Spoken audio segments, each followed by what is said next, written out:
Perkenalkan, ini saya Muhammad Rahman dengan nomor 42. Saya Nandira Delisha Putri dengan jaringan Instagram 343.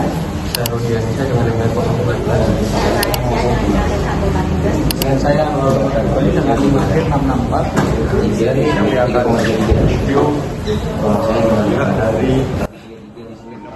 Baik, mungkin sebelum lanjut ke pertanyaan, mungkin bisa perkenalan dulu masnya, nama dan juga di Renew ini sebagai apa? Oke, halo semuanya, kenalin aku Kevin, aku di Renew sebagai Head of Marketing dan sebelumnya juga pernah menjabat sebagai Supervisor di produksi.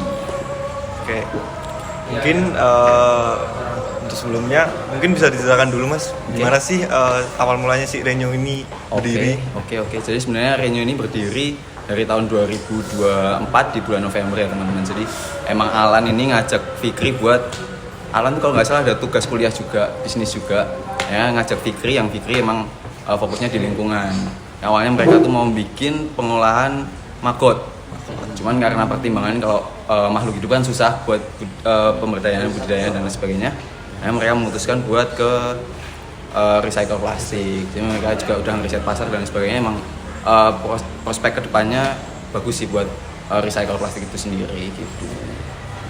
Mungkin dari kami pengen tahu kenapa yang dipilih nih si limbah plastik dari banyaknya sampah.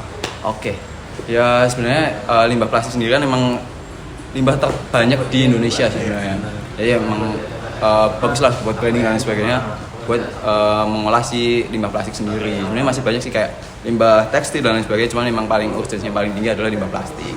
Dan memang paling mudah diolah adalah spesifik di limbah plastik HDPE.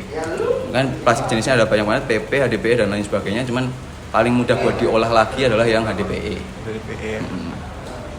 Mungkin kalau penjelasan simple plastik PE itu sebenarnya yang HDPE, aku nggak ada contoh lagi.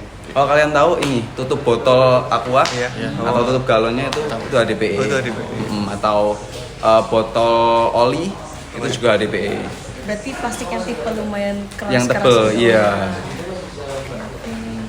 Jadi misalkan kayak hasil dari itu semua kayak produknya apa gitu? Produknya sebenarnya macam-macam sih teman-teman. Jadi bisa dari furnitur, aksesoris atau lain sebagainya sih. Yang bervolume aja. Kalau misal mau dibikin ganci juga bisa. Nanti tekniknya beda. Furnitur bentuknya kayak gimana juga. Nah ini tekniknya macam-macam lah. Pokoknya berbagai produk gitu dari Berbagai produk. Iya, benar banget.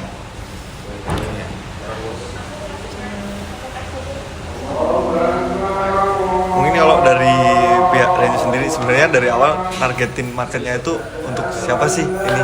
Oke, sebenarnya fokus kita itu ada di B2B karena melihat ya lebih banyak di B2B sih kayak kafe, perusahaan-perusahaan besar ataupun pemerintahan sih kita. Atau sekarang baru mencoba kerjasama sama GIK juga di UGM buat kolaborasi lah sama produk-produk kita. Buat misal kitchen dan lain sebagainya, cuma kegiatan marketing aja sih sebenarnya. Memang fokusnya ke produk-produk yang besar lah. Jadi fokus utamanya Renew ini mau kejar profit, lingkungan atau dua-duanya nih? Tujuannya? Sebenarnya karena kita berbadan bisnis ya otomatis ke profit. Profit. Cuman ya karena kenapa enggak kan bisa sekalian dijalani dua-duanya. Apalagi emang di era sekarang fokus di sustainability kan emang baru naik juga kan. Jadi ya udah. Sekaliannya fokus Sekalian. dua-duanya. Buat bisnis juga jangka panjang juga.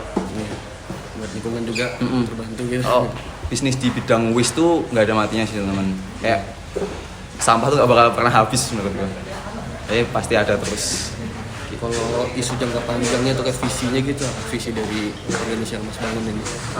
Buat visinya sendiri ya, tentunya kita pengen selain di bidang bisnis juga bisa berkontribusi soal lingkungan tadi itu sih. Yang melihat sampah di Indonesia sendiri ataupun di kota Jogja tuh plastik tuh emang yang paling tinggi lah masalahnya. Jadi ya kita masuk ke bidang itu. Berarti itu visi jangka panjangnya ya? Mungkin kalau tarik kembali mungkin masnya bisa jelasin bagaimana sih prosesnya dari si sampah ini masih berbentuk sampah yang benar-benar sampah, kemudian diolahnya menjadi produk itu bagaimana prosesnya sih? Sebenarnya kita awalkan dari collecting tutup botolnya dulu. Kita collecting tuh bisa dari komunitas atau langsung dari para pengepul atau masyarakat datang ke workshop kita, atau kita emang ambil dari supplier lokal. Itu buat collectingnya. Setelah itu dari yang udah kita dapat, kita tentunya pilah, kan tutup botol warnanya macam-macam. Kita pilah tiap warnanya. Jadi ntar kita ada color palette masing-masing. Ntar buat dijadiin tiap desainnya itu beda-beda kan. Tiap request dari customer tuh ini minta warna merahnya berapa persen, birunya berapa persen, hijaunya berapa persen. Jadi tiap produk tuh warnanya macam-macam. Itu setelah didesain juga, kita rancang produknya ini seperti apa. Jadi di pihak produksi bakal ngikutin BOM-nya dari pihak produk desainnya. Karena di produksi nanti si tutup botol ini setelah dipilah, kemudian kita shredder, kita cacah. Habis itu kita masukkan ke mesin hot press namanya.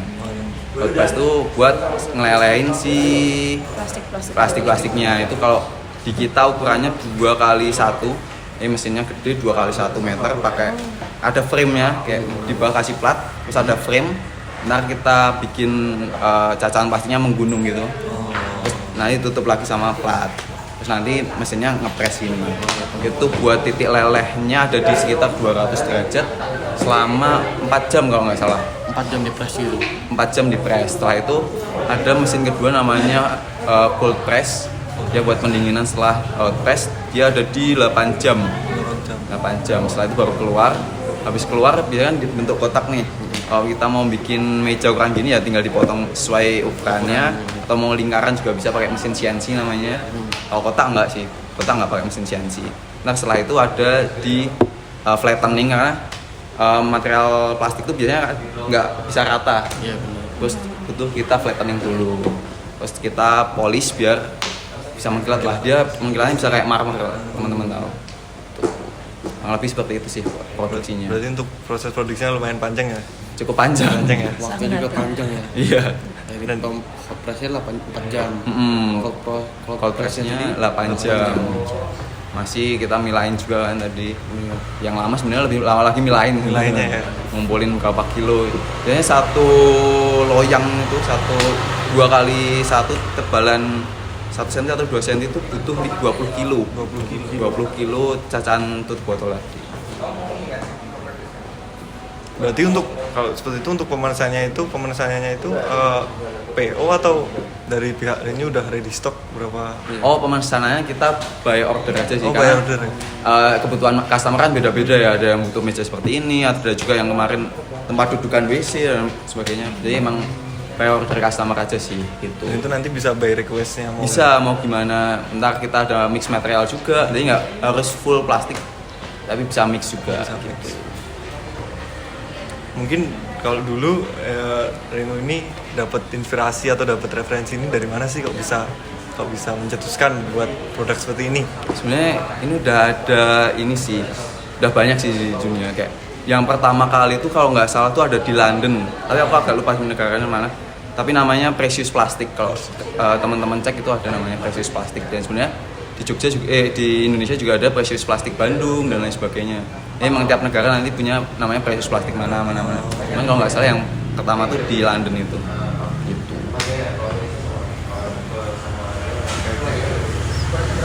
Nah, kalau dulu pas pembuatannya itu tiap pembuatan itu udah bisa langsung jadi apa tetap harus ada trial and error-nya?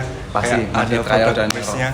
Itu trial error kita tuh lama banget sih sebenarnya, kayak ya karena tadi udah di press, ntar ada juga spot-spot yang misal di ujung sini nih dia lobang, jadi nggak bisa full. Itu kayak kita harus revisi lagi. Itu emang belajarnya lama banget sih teman-teman. Emang selama setahun tuh belum benar-benar bisa kita produksi sendiri. Emang di pabrik masih trial error dan lain sebagainya. Berarti misalkan yang gagal itu dia bisa dicacah lagi dan dibikin ulang? Bisa. Jadi terus yang gagal masih bisa kita olah lagi sebenarnya. Jadi nggak terbuang sia-sia gitu ya. Masih bisa lagi.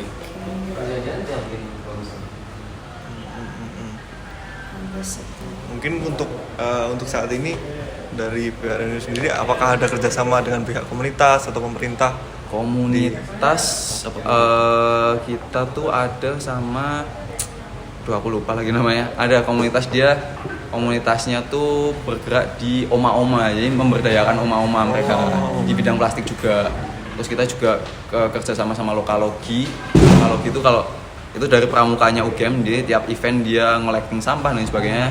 Terus kita juga ngambil sampah dari mereka. Di event besok Perantara Fest, kita juga kolaborasi sama mereka, kita bikin Zero Waste Festival juga. Gitu. Lumayan juga banyak kerjasama. Bener, saya Renew sini. Sebenarnya Renew kan brand dari PT yang namanya NV1 teman-teman. Dan rencananya NV1 ini kita mau bikin TPS 3R di Bojonegoro. Kemarin udah sempat sowan ke bupatinya juga dan ngomong sebenarnya. Di Bojonegoro ya. Sekarang baru mempertimbangkan lah sebenarnya COVID nggak di sana dan sebagainya. Berarti udah misi yang lagi dijalankan yang Iya, benar. Kemarin juga udah studi banding ke Cina juga, kita ngecek juga alat-alat dan lain sebagainya. Emang serius nih. serius ini gede ini pasti. Insya Allah. Amin. Berarti emang dari awal niat awal tuh emang mau ngembangin dan serius ya. Iya, sebenarnya. Coba-coba karena tugas kuliah doang kan awal. Iya, sebenarnya kalau NV1 sendiri tuh pengennya end to end sih, jadi dari hulu sampai hilir pengen kita atasi semuanya. Cuman kita mulai dari si Renew dulu lah di hilirnya gitu. Kalau dari segi tantangan sendiri nih, misalkan udah bangun bisnisnya, kira-kira apa aja tantangan ke depannya nih? Gambaran kasar dari Mas. Kalau menurutku ya karena sebenarnya bisnis ini kan produknya gampang ditiru ya teman-teman. Jadi ya yang sulit adalah mencari unique selling point dari produknya sendiri sih. Differentiation gitu ya. Benar sih. Ya kesulitannya di situ sih. Cuman kalau dari segi material tuh menurutku bakal ada terus karena sampah tuh menurutku buat sekarang bisnis yang nggak pernah mati ya. Iya. Mau kalian di waste bagian kayak Renew ini atau aku juga ada kenalan di bidang makot dan lain sebagainya tuh itu jalan terus sih bakalan. Berarti sejauh ini untuk secara bahan baku untuk sampah sendiri ini belum ada kendala ya? Belum ada kendala buat ini. Cuman paling kendalanya adalah kalau kita ambil dari supplier tuh bahannya dari mereka tuh kayak kotor ya, ada kontaminasi sama kresek dan lain sebagainya, itu kayak mengaruhi hasil produknya. Berarti kalau kayak gitu harus dibersihin dulu atau?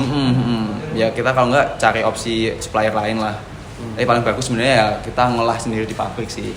Cuman kan kita butuh bahan baku yang banyak kan, jadi kayak kalau pabrik sendiri agak keteteran, kita ambil dari. Jadi tadi kan di tantangannya itu kan sulitnya dicari unique sellingnya ya. Berarti dari Neo sendiri ini dia udah ada keunggulan sendiri dari unique-nya itu belum? Sebenarnya cara kita nyari unique selling point dari desain produk sih. Jadi emang tiap bulan cara kita adalah kita tiap bulan rilis desain produk baru teman-teman. Ya coba beda dari yang lain lah, walaupun ya di dunia ini nggak ada yang benar-benar unik dan berbeda dengan lainnya kan. Pasti ada inspirasi dari hal lain. Iya. Kita cobalah tiap bulan kita produksi kurang lebih 2-3 produk baru gitu. Kan tadi Mas juga udah bilang tuh kan mau bangun di Bojonegoro kan? Bojonegoro, iya. Kan udah hubungin bupati juga tuh. Nah kalau udah dengar belum kayak gimana respon masyarakat di sana tentang adanya ini? Kalau itu kita belum sampai ke respon masyarakat sih. Belum. Dan kebetulan emang si anaknya bupati ini temennya Alan juga ya, yang bupatinya itu anaknya di sini juga di FEB. Mas aslinya. Mas asli. Ya udah, ngobrol-ngobrol dulu dan makan datang juga ngecek ke TPS apa ya aku lupa namanya gitu. Mungkin kalau sejauh ini aja mungkin dari mungkin dari customernya Renew sendiri untuk responnya memberikan respon positif atau kalau dari customer sendiri ya karena mereka juga membutuhkan produk ini ya biasanya kebutuhan mereka adalah buat branding sih teman-teman, kayak kemarin sama CAF dan kemarin juga sama Swakin, ini kebutuhan mereka buat branding ya, jadi sama-sama ada kebutuhan lah, emang targetnya B2B kan. Terus aku lihat juga responnya kalau dari Swakin, customer Swakin juga tertarik karena dari sampahnya Swakin diolah lagi dan sebagainya gitu.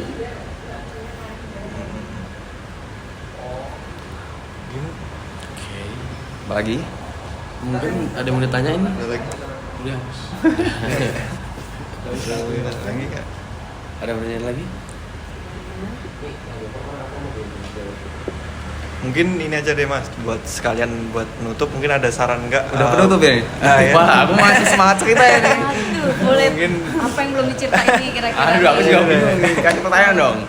gini aja, Apa mungkin tuh? saran buat temen-temen nih yang mungkin juga punya pengen buat membuat produk dengan cara mengolah limbah sampah. Mungkin ada saran nggak buat teman-teman? Oke, paham. Jadi sebenarnya limbah sampah itu banyak-banyak teman-teman. Jadi nggak cuman kalian terpaku sama Renew atau di Jogja nggak cuman ada Renew, ada Pace Lab, Simple Cycle dan lain sebagainya.